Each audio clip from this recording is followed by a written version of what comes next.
마시면 죽어요. 병원 로비에 유리 깨지는 소리가 요란하게 울려 퍼졌습니다. 커피잔이 바닥에 떨어져 산산조각 났고 갈색 액체가 대리석 바닥에 번져나갔습니다. 모든 시선이 한 곳으로 쏠렸습니다. 10살짜리 여자아이가 숨을 헐떡이며 서 있었습니다. 그 아이의 작은 손이 아직도 떨리고 있었습니다. 글로벌 제약회사 회장 제임스 앤더슨이 차갑게 아이를 내려다보았습니다. 주변 사람들이 웅성거렸습니다. 하지만 아이는 물러서지 않았습니다. 그저 회장을 똑바로 올려다보며 떨리는 목소리로 말했습니다. 그거 마시면 죽어요. 로비가 얼어붙었습니다. 이 일은 사실 몇 시간 전부터 시작되었습니다. 그날 아침 서하은은 학교에 가고 싶지 않았습니다. 가방을 메고 현관문을 나서는 발걸음이 무겁기만 했습니다. 하은이는 손에 흰색 면장갑을 끼고 있었습니다. 한여름인데도 벗지 않는 장갑이었습니다. 아이들은 그런 하은이를 수군거렸습니다. 쟤 왜 맨날 장갑 껴? 이상한 애야. 하은이는 그 말들을 들은 척도 하지 않았습니다. 들으면 마음이 아팠으니까요. 교실에 들어서자 아이들이 슬금슬금 자리를 피했습니다. 하은이 옆자리는 언제나 비어 있었습니다. 아무도 앉으려 하지 않았으니까요. 선생님이 들어오시고 수업이 시작되었습니다. 미술 시간이었습니다. 선생님이 말씀하셨습니다. 오늘은 짝과 함께 그림을 그려볼 거예요. 하은이의 가슴이 철렁 내려앉았습니다. 짝이 없었으니까요. 선생님이 난처한 표정으로 하은이를 바라보았습니다. 하은아, 너는 혼자 그리렴. 하은이는 고개를 끄덕였습니다. 익숙한 일이었습니다. 아이들이 둘씩 짝을 지어 웃고 떠들 때 하은이는 혼자 크레파스를 꺼냈습니다. 무엇을 그려야 할지 막막했습니다. 그때 옆반 아이가 교실로 들어왔습니다. 선생님께 전달할 공문을 들고 온 아이였습니다. 그 아이가 하은이 앞을 지나가다 실수로 발을 헛디뎠습니다. 휘청거리며 하은이의 책상을 붙잡았습니다. 그 순간 하은이의 장갑 낀 손에 그 아이의 손이 닿았습니다. 찰나였습니다. 하은이의 눈앞이 새하얗게 변했습니다. 교실이 사라지고 낯선 풍경이 펼쳐졌습니다. 비 오는 밤 골목길이었습니다. 그 아이가 넘어져서 무릎을 다치고 있었습니다. 피가 흘렀습니다. 누군가 달려와서 아이를 일으켜 세웠습니다. 화면이 다시 흔들렸습니다. 병원 침대였습니다. 그 아이가 깁스를 하고 누워 있었습니다. 하은이는 비명을 지르며 그 자리에 쓰러졌습니다. 교실이 발칵 뒤집어졌습니다. 아이들이 소리를 질렀습니다. 선생님이 달려왔습니다. 하은아 괜찮니? 하은이는 눈을 뜨지 못했습니다. 온몸이 축 늘어져 있었습니다. 얼굴이 새하얗게 질려 있었습니다. 보건실로 옮겨졌지만 하은이는 한참 동안 정신을 차리지 못했습니다. 그날 오후 아버지 서민호가 학교로 달려왔습니다. 보건 선생님이 조심스럽게 말했습니다. 아버님 하은이가 요즘 너무 예민한 것 같아요. 친구 손만 스쳐도 기절을 하다니요. 혹시 병원에 한번 데려가 보시는 게. 서민호는 아무 말도 하지 못했습니다. 그는 알고 있었습니다. 이것이 병이 아니라는 것을요. 6달 전 어머니가 돌아가신 이후 하은이에게 생긴 능력이라는 것을요. 집으로 돌아온 하은이는 방구석에 웅크리고 앉아 있었습니다. 장갑을 벗지도 않은 채 무릎을 꼭 안고 있었습니다. 아버지 서민호가 조심스럽게 방문을 열었습니다. 하은아 저녁 먹자. 하은이는 고개를 저었습니다. 배 안 고파요. 서민호는 딸의 곁에 앉았습니다. 거친 손으로 딸의 머리를 쓰다듬었습니다. 하은이가 작은 목소리로 물었습니다. 아빠 나 왜 이런 거예요? 다른 애들은 안 그러는데. 서민호는 한참을 말이 없었습니다. 무어라 대답해야 할지 알 수 없었습니다. 할머니가 돌아가신 그날 밤 하은이는 열이 펄펄 끓었습니다. 사흘 밤낮을 알았습니다. 열이 내리고 나서 하은이가 말했습니다. 아빠, 나 이상한 게 보여요. 사람 손만 잡으면 그 사람 일이 보인다고요. 서민호는 처음엔 믿지 않았습니다. 아이가 할머니를 잃은 충격으로 헛것을 보는 줄 알았습니다. 하지만 하은이가 말한 것들이 하나씩 현실이 되었습니다. 이웃집 아저씨가 사고를 당할 거라고 했습니다. 사흘 뒤 그 아저씨는 계단에서 넘어져 병원에 실려갔습니다. 슈퍼 아줌마가 좋은 소식을 들을 거라고 했습니다. 일주일 뒤 아줌마의 아들이 대학에 합격했습니다. 서민호는 그제야 알았습니다. 딸이 돌아가신 어머니로부터 무언가를 물려받았다는 것을요. 하은아. 서민호가 딸을 꼭 안아주었습니다. 이건 나쁜 게 아니야. 할머니가 준 선물이야. 하지만 하은이는 울음을 터뜨렸습니다. 선물이 아니에요. 벌이에요. 나 친구들도 없고 혼자만 이상한 거 보고 나 그냥 평범하게 살고 싶어요. 서민호의 가슴이 미어졌습니다. 하지만 그는 딸을 다독일 수밖에 없었습니다. 괜찮아. 아빠가 지켜줄게. 다음 날 아침이었습니다. 서민호는 새벽같이 일어나 병원으로 출근했습니다. 그는 글로벌 메디팜 한국지사 병원동에서 청소부로 일했습니다. 1급은 적었지만 성실하게 일했습니다. 두 아이를 키워야 했으니까요. 오전 내내 복도를 닦고 화장실을 청소했습니다.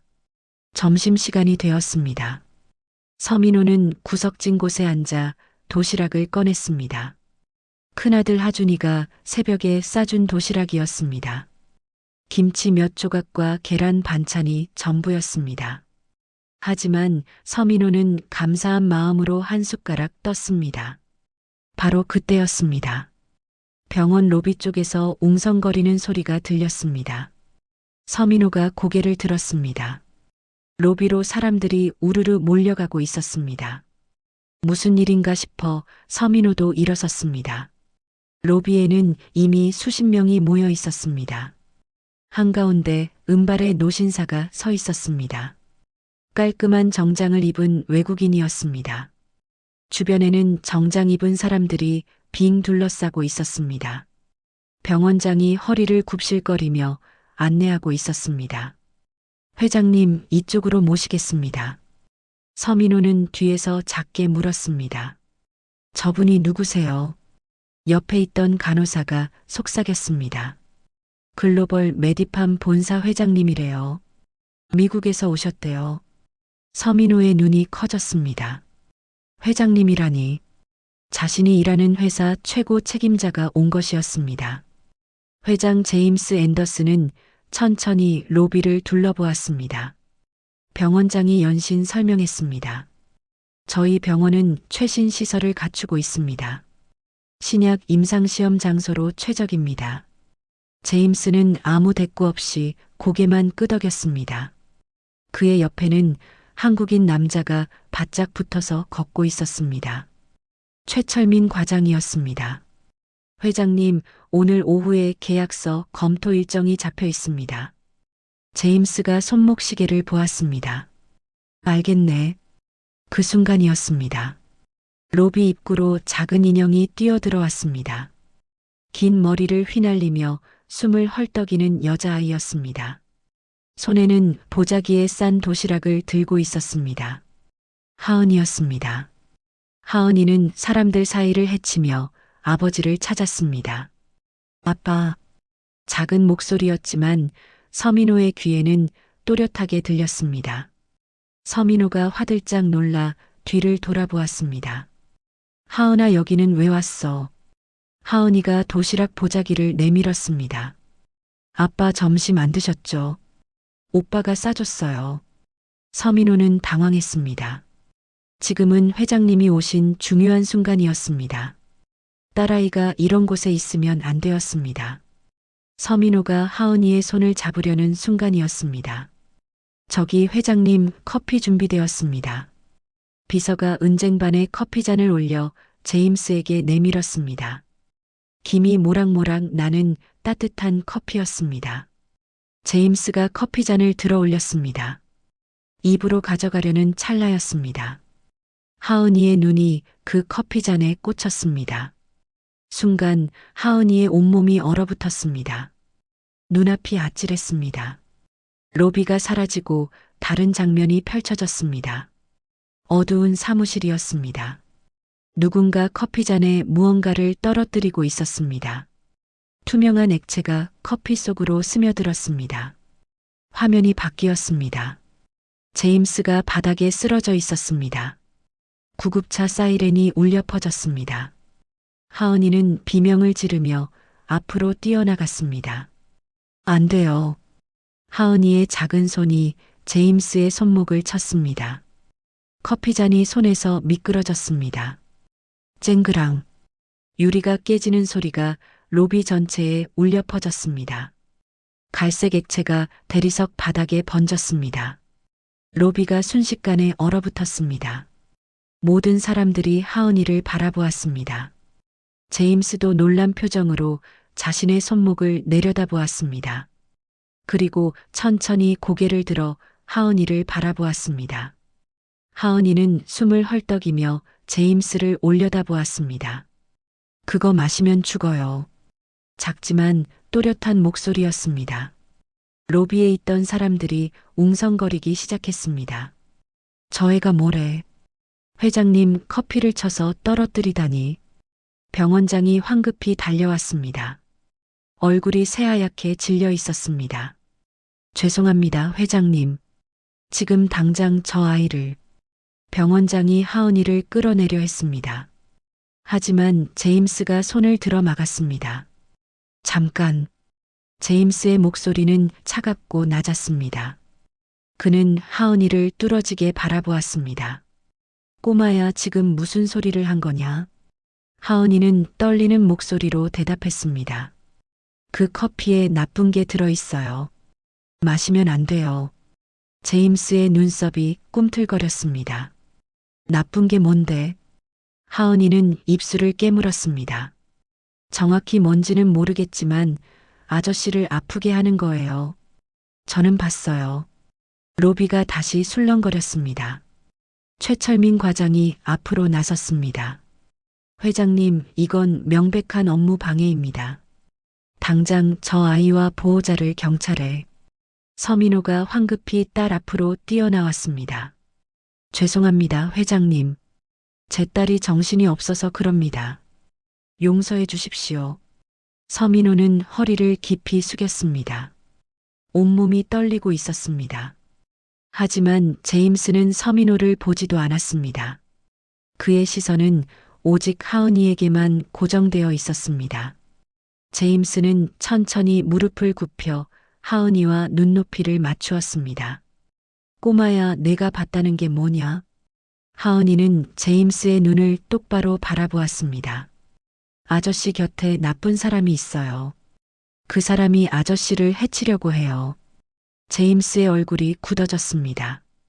증거가 있느냐? 하은이는 고개를 저었습니다.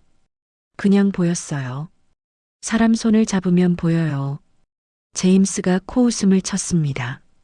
그는 천천히 일어서며 주변을 둘러보았습니다. 로비에 모인 사람들, 병원장, 간부들, 그리고 최철민까지. 제임스의 입이 열렸습니다. 좋아, 꼬마야. 내가 제안을 하나 하지. 하은이가 제임스를 올려다보았습니다. 만약 내 말대로 내 곁에 배신자가 있고 누군가 나를 해치려 한다면. 제임스가 잠시 말을 멈췄습니다. 내가 너에게 10억을 주마. 로비가 다시 한번 술렁거렸습니다. 10억이라는 금액에 모두가 숨을 죽였습니다. 하지만 제임스의 다음 말은 더 충격적이었습니다. 하지만 아무것도 없다면 내 아버지는 명예훼손으로 법적 책임을 져야 할 거다. 서민호의 얼굴이 새하얗게 질렸습니다. 하은아, 안 돼. 서민호가 딸을 끌어안으려 했습니다. 하지만 하은이는 아버지의 손을 뿌리쳤습니다. 그리고 제임스를 향해 고개를 끄덕였습니다. 알겠어요. 제임스의 입가에 차가운 미소가 번졌습니다.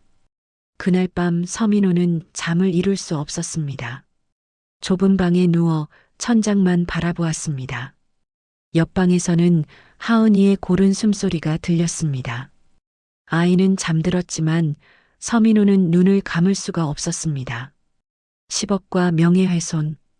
그 두 단어가 머릿속을 맴돌았습니다. 만약 하은이의 말이 틀렸다면 자신은 회사에서 쫓겨날 뿐 아니라 법적 책임까지 져야 했습니다. 감옥에 갈 수도 있었습니다. 그렇다면 두 아이는 어떻게 되는 걸까요? 서민호는 이불을 박차고 일어났습니다. 다음 날 새벽 서민호는 평소처럼 병원으로 출근했습니다. 하지만 병원 분위기가 이상했습니다. 사람들이 자신을 보며 수군거렸습니다. 저 사람이 그 청소부래. 딸이 회장님 커피를 쏟았다면서 미친 거 아냐? 서민호는 고개를 숙인 채 청소도구를 들었습니다. 복도를 지나가는데 병원장이 다가왔습니다. 서민호 씨. 병원장의 목소리는 차갑게 식어 있었습니다. 오늘부터 출근하지 마세요. 서민호의 손에서 걸레가 떨어졌습니다. 병원장님, 그게 무슨... 회장님 지시입니다. 당신 같은 사람은 우리 병원에 필요 없답니다. 병원장이 서민호의 명찰을 낚아챘습니다. 찢어지는 소리가 복도에 울려 퍼졌습니다. 서민호는 그 자리에서 얼어붙었습니다. 5년간 성실하게 일해온 곳이었습니다. 새벽같이 출근해서 밤늦게까지 일했습니다. 단 하루도 빠진 적이 없었습니다. 그런데 하루아침에 모든 것이 무너져 내렸습니다. 집으로 돌아온 서민호는 방바닥에 주저앉았습니다. 하은이가 학교에서 돌아왔습니다. 현관문을 열고 들어온 하은이는 아버지의 모습을 보고 얼어붙었습니다. 아빠. 서민호는 고개를 들지 못했습니다. 하은이는 아버지 곁에 무릎을 꿇고 앉았습니다. 제 잘못이죠. 하은이의 목소리가 떨렸습니다. 제가 괜히 나섰어요. 제가 이상한 소리를 해서. 서민호가 고개를 저었습니다. 아니야, 하은아. 내 잘못이 아니야. 하지만 하은이의 눈에는 이미 눈물이 가득 차올랐습니다. 다 제 때문이에요. 제가 이런 능력만 없었으면. 할머니가 왜 저한테 이런 걸 주신 거예요? 하은이는 장갑을 벗었습니다. 그리고 자신의 손을 내려다보았습니다. 작고 여린 손이었습니다. 하지만 그 손이 하은이에게는 저주처럼 느껴졌습니다. 나 이제 아무것도 안 볼래요. 하은이가 울먹였습니다. 아무 손도 안 잡을 거예요. 그냥 평범하게 살고 싶어요. 서민호는 딸을 꼭 껴안았습니다. 괜찮아, 하은아. 아빠가 있잖아. 하지만 서민호 자신도 무엇을 어떻게 해야 할지 알 수 없었습니다. 그날 저녁집 초인종이 울렸습니다. 서민호가 문을 열자 정장을 입은 두 사람이 서 있었습니다. 서민호 씨 맞으십니까? 저희는 글로벌 메디팜 법무팀입니다. 그들은 서류 한 장을 내밀었습니다. 내일 오전 10시까지 본사로 출두하십시오. 따님과 함께요. 서민호가 서류를 받아들었습니다. 손이 떨렸습니다. 무슨 일입니까? 회장님께서 직접 따님을 만나보시겠답니다. 마지막 기회를 주시는 겁니다. 법무팀 직원이 차갑게 말했습니다. 만약 내일 아무것도 증명하지 못하면 고소 절차가 진행됩니다. 명심하십시오. 문이 닫혔습니다. 서민호는 서류를 꼭 쥔 채 그 자리에서 있었습니다. 뒤에서 하은이의 목소리가 들렸습니다. 아빠, 내일 제가 증명할게요. 서민호가 뒤를 돌아보았습니다. 하은이는 장갑을 다시 끼고 있었습니다. 눈빛만은 흔들리지 않았습니다. 제가 본 게 진짜예요. 분명히 아저씨 곁에 나쁜 사람이 있어요. 서민호는 딸을 바라보았습니다. 10살짜리 아이가 이런 무게를 짊어져야 한다는 게 가슴 아팠습니다. 하지만 이제 물러설 곳은 없었습니다. 그날 밤 하은이는 방에 혼자 앉아 있었습니다. 창밖으로 달빛이 흘러들어왔습니다. 하은이는 장갑을 벗고 자신의 손바닥을 바라보았습니다. 할머니, 하은이가 작게 속삭였습니다. 제가 진짜 본 거 맞죠? 제가 틀린 거 아니죠? 대답은 없었습니다. 하지만 하은이는 눈을 감고 깊이 숨을 들이마셨습니다. 내일이면 모든 게 결정될 것이었습니다. 다음 날 오전 서민호와 하은이는 글로벌 메디팜 본사 건물 앞에 서 있었습니다. 높이 솟은 유리 건물이 하늘을 찌를 듯 했습니다. 하은이는 아버지의 손을 꼭 잡았습니다. 장갑 너머로 전해지는 아버지의 온기가 느껴졌습니다. 들어가자. 서민호가 딸의 손을 이끌었습니다. 로비를 지나 엘리베이터를 탔습니다. 최고층 버튼이 눌렸습니다. 엘리베이터가 빠르게 올라갔습니다. 하은이의 심장도 따라서 빠르게 뛰었습니다. 문이 열렸습니다. 넓은 복도 끝에 회장실 문이 보였습니다. 비서가 그들을 안내했습니다. 들어가십시오.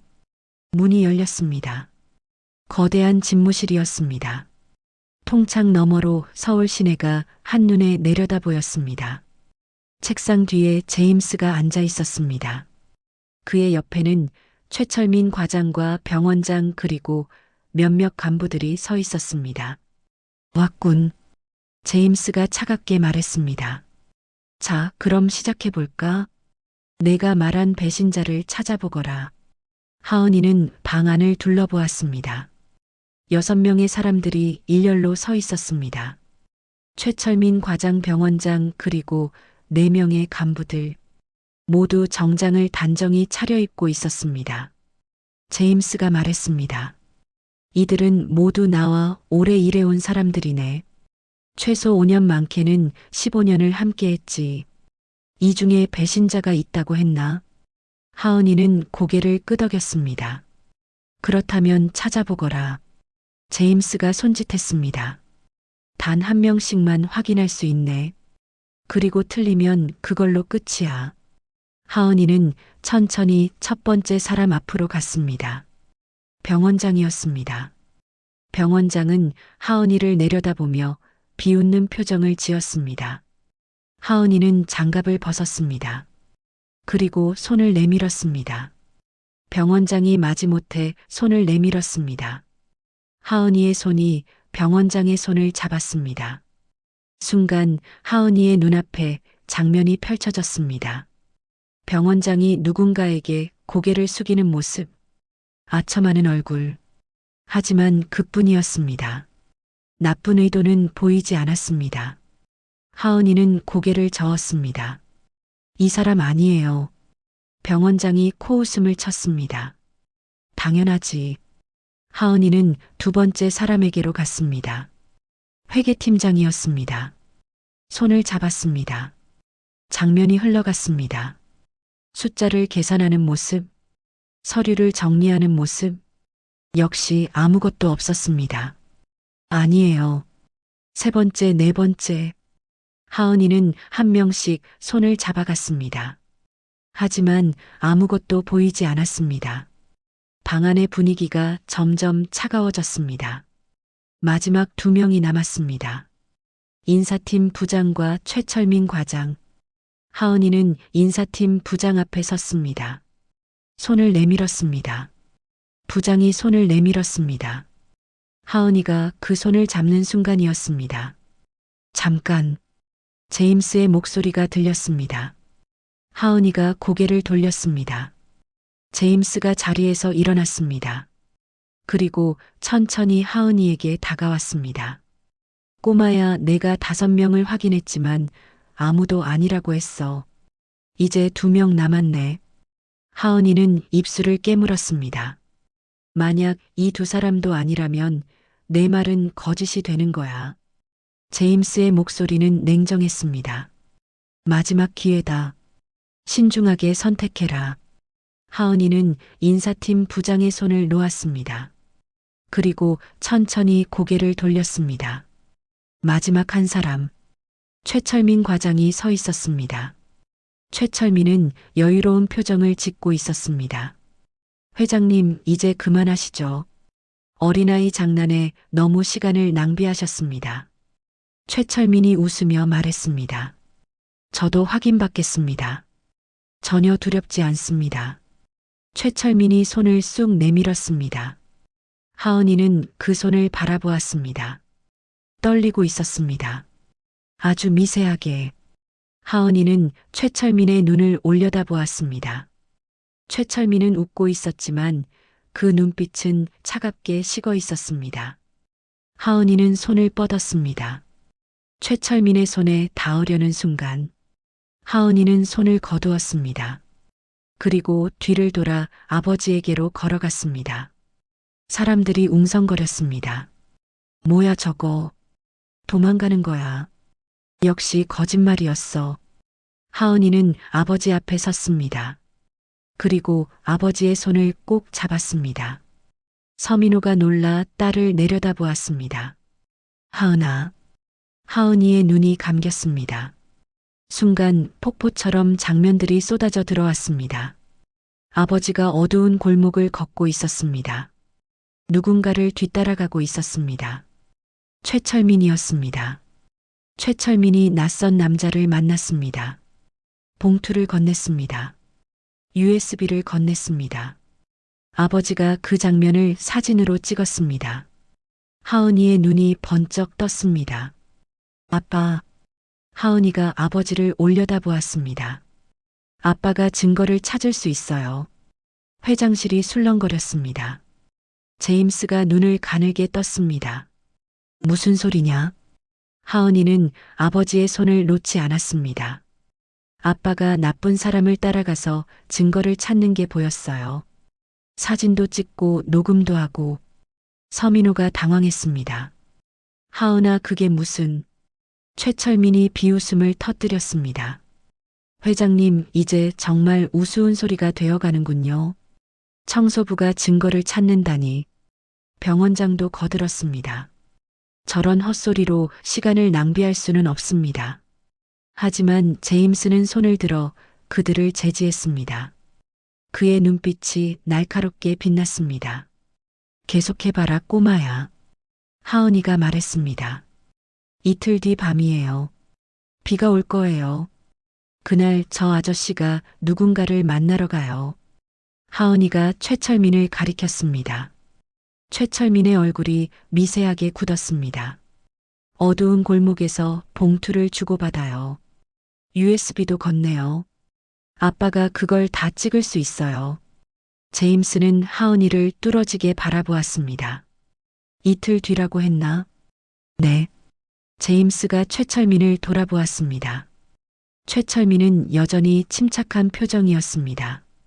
회장님, 저는 이틀 뒤에 아무 약속도 없습니다. 회사 일정표를 확인해 보십시오. 제임스는 잠시 침묵했습니다. 그리고 결정을 내렸습니다. 좋아. 이틀을 기다려보지. 최철민의 눈썹이 꿈틀거렸습니다. 회장님, 설마. 만약 이틀 뒤 아무 일도 일어나지 않으면 그때 법적 조치를 취하겠네. 제임스가 서민호를 바라보았습니다. 하지만 만약 정말로 무언가 나온다면 제임스의 목소리가 낮아졌습니다. 그땐 내가 직접 진실을 밝히겠네. 회장실 문이 닫혔습니다. 서민호와 하은이는 복도에 서 있었습니다. 서민호는 딸의 어깨를 잡았습니다. 하은아, 내가 본 게 정말이냐? 하은이가 고개를 끄덕였습니다. 아빠가 증거를 찾는 게 보였어요. 분명히요. 서민호는 깊은 한숨을 내쉬었습니다. 하지만 어떻게 해야 할지 막막했습니다. 자신은 그저 청소부였습니다. 미행 같은 건 해본 적도 없었습니다. 그날 밤 서민호는 하은이와 마주 앉았습니다. 하은아, 내가 본 장면을 자세히 말해줄래? 하은이는 눈을 감고 기억을 떠올렸습니다. 저녁 8시쯤이었어요. 비가 오고 있었어요. 최철민 과장이 회사를 나와서 택시를 탔어요. 서민호가 메모했습니다. 어디로 갔니? 강남 쪽이었어요. 좁은 골목이 많은 곳. 간판에 한자가 많았어요. 하은이가 기억을 더듬었습니다. 거기서 양복 입은 남자를 만났어요. 얼굴은 잘 안 보였는데 키가 컸어요. 서민호는 계속 받아 적었습니다. 그리고 다음 날 서민호는 회사 근처를 서성거렸습니다. 해고당했지만 건물 밖에서는 지켜볼 수 있었습니다. 저녁이 되었습니다. 직원들이 하나둘 퇴근했습니다. 최철민도 나왔습니다. 서민호는 멀찍이서 그를 지켜보았습니다. 최철민은 택시를 탔습니다. 서민호도 재빨리 다른 택시를 잡았습니다. 저 택시 따라가 주세요. 기사가 의아한 표정을 지었지만 따라갔습니다. 택시는 강남으로 향했습니다. 최철민이 내렸습니다. 서민호도 조심스럽게 뒤를 밟았습니다. 좁은 골목이 나왔습니다. 한자 간판들이 보였습니다. 하은이가 말한 그대로였습니다. 서민호의 심장이 빠르게 뛰었습니다. 최철민이 한 건물 앞에 멈춰 섰습니다. 고급 일식당이었습니다. 안으로 들어갔습니다. 서민호는 맞은편 골목에 숨었습니다. 1시간쯤 지났을까? 최철민이 나왔습니다. 그런데 혼자가 아니었습니다. 양복 입은 남자가 함께였습니다. 키가 컸습니다. 하은이의 말 그대로였습니다. 두 사람은 건물 뒷골목으로 갔습니다. 서민호는 숨을 죽이고 따라갔습니다. 어둠 속에서 두 사람이 무언가를 주고받았습니다. 최철민이 작은 봉투를 건넸습니다. 남자가 USB를 꺼내 확인했습니다. 서민호는 떨리는 손으로 휴대전화를 꺼냈습니다. 카메라를 켰습니다. 셔터 소리가 나지 않게 설정했습니다. 사진을 찍기 시작했습니다. 1장, 2장, 3장. 결정적인 순간들이 화면에 담겼습니다. 최철민이 고개를 돌렸습니다. 서민호는 재빨리 몸을 숨겼습니다. 심장이 터질 것 같았습니다. 들키면 끝이었습니다. 하지만 최철민은 아무것도 눈치채지 못했습니다. 남자와 악수를 나누고 헤어졌습니다. 서민호는 그 자리에 한참을 숨어 있었습니다. 두 사람이 완전히 사라진 후에야 골목을 빠져나왔습니다. 손이 부들부들 떨렸습니다. 하지만 휴대전화 속에는 증거가 있었습니다. 선명한 사진들이. 집으로 돌아온 서민호는 하은이를 꼭 껴안았습니다. 하은아, 내 말이 맞았어. 정말로 다 보였어. 하은이의 눈에 눈물이 고였습니다. 아빠, 이제 괜찮아질까요? 서민호는 고개를 끄덕였습니다. 괜찮아질 거야. 이제 진실을 밝힐 수 있어. 이틀 뒤 글로벌 메디팜 이사회가 열렸습니다. 본사 최고층 대회의실이었습니다. 거대한 타원형 테이블 주위로 10여 명의 이사들이 자리를 잡았습니다. 제임스가 상석에 앉아 있었습니다. 그의 옆에는 최철민이 서류 가방을 들고 서 있었습니다. 오늘은 중요한 안건이 있습니다. 최철민이 서류를 펼쳤습니다. 신약 생산 공장 이전 건입니다. 이사들이 고개를 끄덕였습니다. 최철민이 설명을 이어갔습니다. 현재 계획대로라면 막대한 비용이 들어갑니다. 하지만 제가 더 효율적인 방안을 찾았습니다. 최철민은 자신감에 차 있었습니다. 파트너사를 변경하면 비용을 절반으로 줄일 수 있습니다. 이사들이 웅성거렸습니다. 최철민이 계약서를 돌렸습니다. 오늘 이 자리에서 승인만 받으면 즉시 진행하겠습니다. 제임스는 묵묵히 듣고 있었습니다. 표정을 읽을 수 없었습니다. 최철민이 제임스를 바라보았습니다. 회장님, 결제 부탁드립니다. 바로 그 순간이었습니다. 회의실 문이 열렸습니다. 모든 시선이 문 쪽으로 쏠렸습니다. 서민호가 들어섰습니다. 그의 손에는 서류 봉투가 들려 있었습니다. 최철민의 얼굴이 굳었습니다. 뭐 하는 짓이야? 당장 나가. 하지만 제임스가 손을 들었습니다. 들어오게. 서민호는 천천히 테이블로 다가갔습니다. 떨리는 손으로 봉투를 열었습니다. 사진들이 쏟아져 나왔습니다. 이사들이 사진을 들여다보았습니다. 어두운 골목, 두 남자, 봉투를 주고받는 장면, USB를 확인하는 장면, 그리고 그중 한 명은 최철민이었습니다. 회의실이 얼어붙었습니다. 최철민의 얼굴이 새하얗게 질렸습니다. 이건 조작입니다. 최철민이 벌떡 일어났습니다. 저는 그런 사람 만난 적 없습니다. 서민호가 휴대전화를 꺼냈습니다. 녹음 파일도 있습니다. 파일이 재생되었습니다. 최철민의 목소리가 회의실에 울려 퍼졌습니다. 신약 데이터는 다 여기 있습니다. 약속대로 대가를 치러주시죠. 낯선 남자의 목소리가 이어졌습니다. 물론이죠. 우리 회사로 오시면 부사장 자리를 드리겠습니다. 이사들의 얼굴이 일그러졌습니다. 제임스는 움직이지 않았습니다. 다만 눈빛만이 차갑게 가라앉았습니다. 최철민이 서민호에게 달려들었습니다. 이 조작된 증거를 가지고. 하지만 제임스의 목소리가 그를 멈춰 세웠습니다. 최 과장. 제임스가 천천히 일어섰습니다. 자네 이틀 전에 뭐라고 했나? 아무 약속도 없다고 하지 않았나? 최철민은 입을 다물었습니다. 그런데 사진 속 날짜를 보게. 제임스가 사진을 집어들었습니다. 바로 그날 밤이군. 최철민의 입술이 파르르 떨렸습니다. 제임스가 다른 서류를 펼쳤습니다. 그리고 자네가 오늘 제안한 파트너사. 제임스의 손가락이 회사명을 짚었습니다. 바로 이 회사가 사진 속 남자가 소속된 회사야. 회의실에 정적이 흘렀습니다. 최철민은 더 이상 변명할 수 없었습니다. 모든 퍼즐이 맞아떨어졌습니다. 제임스가 내선 전화를 눌렀습니다. 보안팀 올라오게. 회의실 문이 열리고 보안 요원들이 들어왔습니다. 최철민의 다리에서 힘이 빠졌습니다. 그 자리에 주저앉았습니다. 15년이었습니다. 회장님 곁에서 일한 시간.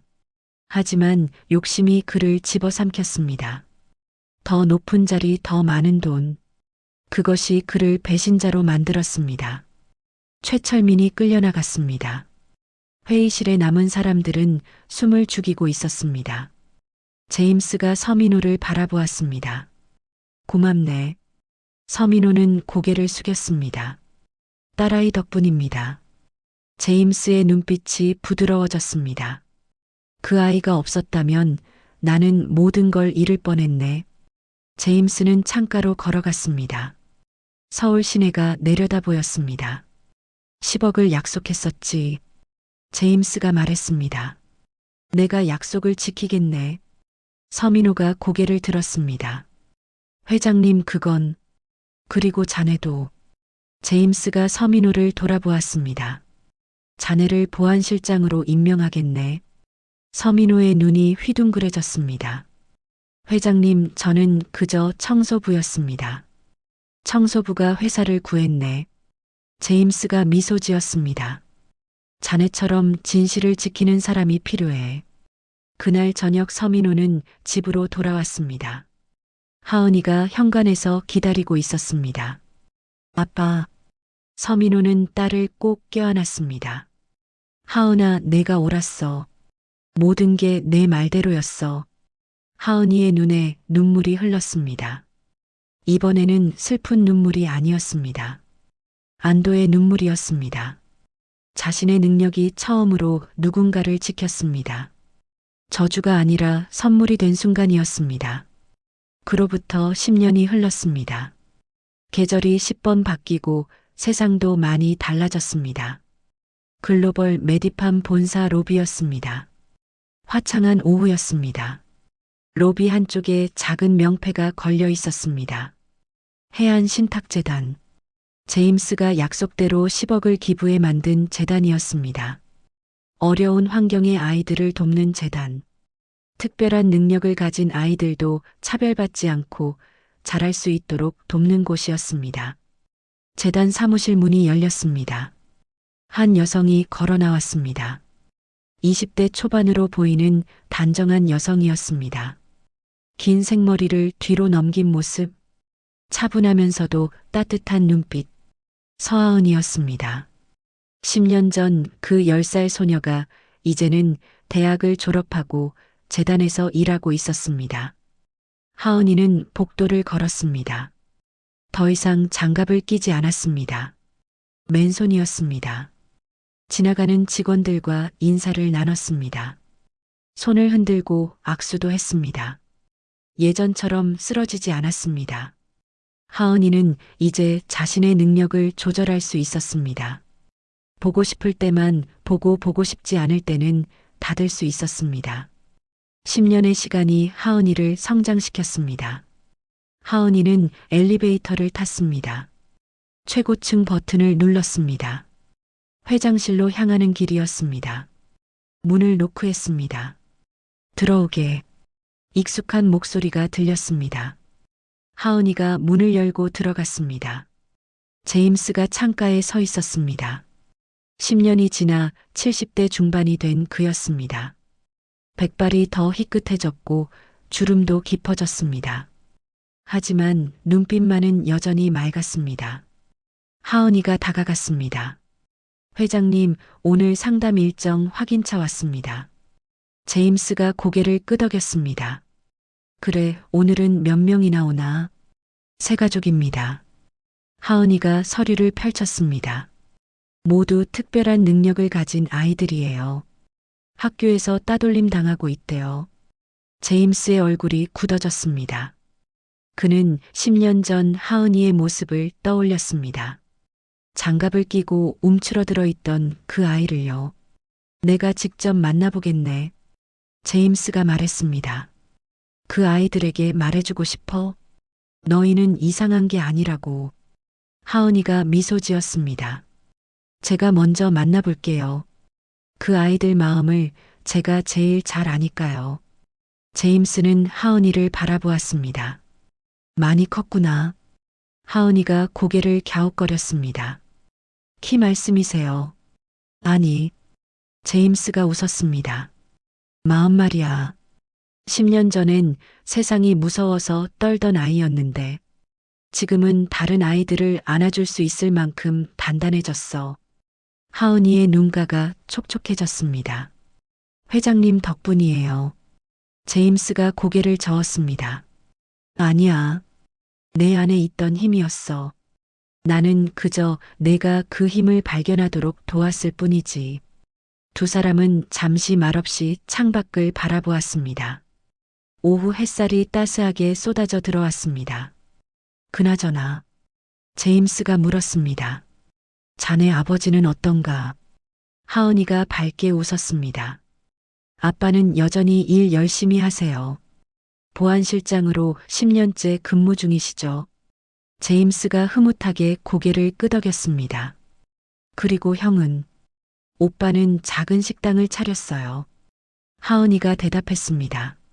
장사가 잘 돼서 이번에 두 번째 가게 낼 준비 중이래요. 다들 잘 되어서 다행이군. 제임스의 목소리가 따뜻했습니다. 그때 하은이의 휴대전화가 울렸습니다. 재단 직원으로부터 온 메시지였습니다.